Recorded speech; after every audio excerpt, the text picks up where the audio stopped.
Right, so we're going to disassemble this turbocharger, run you through the basics of diesel and VNT mechanism. So the first one is these work completely different to petrols. So this works on a vacuum system. So the vacuum pulls this in, so it is disassembled like this. So if you want to make more boost, you close the vanes, and once you make the requested boost pressure, essentially you start bleeding it back open. So this opens, mate. This changes the exhaust gases flow where it goes through, because they're completely different to petrol turbo. Although some of the new high-end stuff like the Porsches, they are coming with petrol VNT. The main reason you don't see it in petrols is because of cost. Again, it's in the Porsche they fit it to, so there's a high cost there, and obviously with the higher EGTs the materials needed are much more expensive. But for diesels, we'll run through this. So the actuator comes off.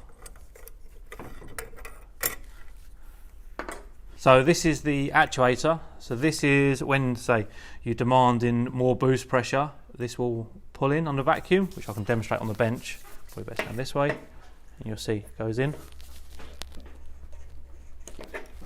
So this pulls this lever here, which actuates the VNT mechanism. So for bleeding off boost pressure, so you've got too much boost pressure, or you get into your desired boost pressure, you would start to move the actuator upwards. Or for more boost pressure, you would start pulling the actuator inwards like this.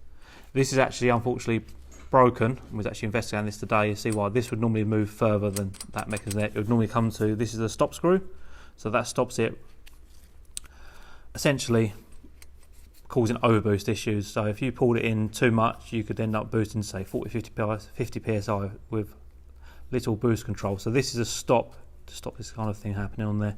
Again, it's adjustable, different settings of different turbos and so on. This arm here on this one is essentially this bit here. You have an arm, and you may be able to see this moving on this one internally. You see the master. Can you see that one in there, Rob? So that's the master. So that then runs, when you put the actual VNT mechanism, that will run all the other ones. So one arm controls all of them on there. So on the exhaust side, so the turbine side, that's obviously just your actuator bracket that we run for these vacuum converted ones on there. So your exhaust gases come in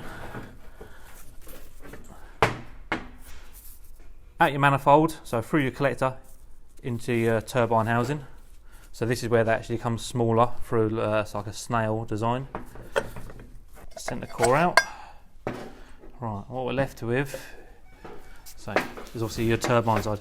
So the gases come in, and you can see how the depth, so they come in and they get squashed into a smaller, so it's a snail effect, it's going in smaller and then being forced across your VNT, which is variable vane mechanism on there.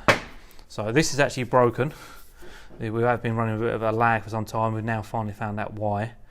We knew there was a problem there. We was waiting for this day to have a look. But these are the vanes.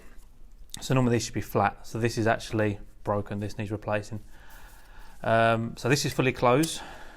So closed, the gases come in.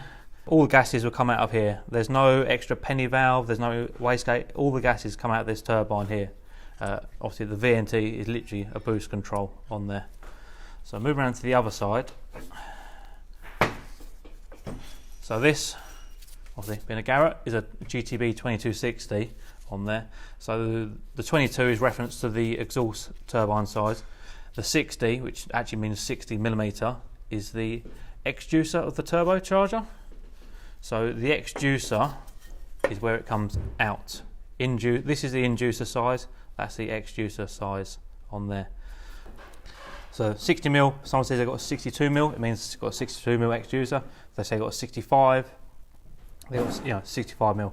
So if you go larger, essentially you're going to get more lag, but you can potentially make more power, but the offset isn't always beneficial. So this one spools really well. So again, same principle with this. Obviously this is now going to be positive boost pressure. So air is coming from your filter, your intake hose is coming here, and now essentially the turbo is spinning, and it is now going to start compressing gases, obviously in this case air, to make boost pressure. So air comes in, around the blades, and then starts coming again out of here and around the snail in a going large progressively manner all the way through there. Then through your intercooler to cool your charge temps, and then into your intake, and then into your engine on there.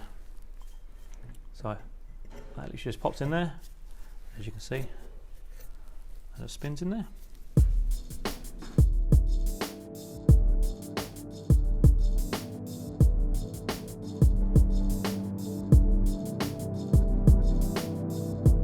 Thanks for watching. If you like this video, please subscribe, give us a thumbs up and leave a comment.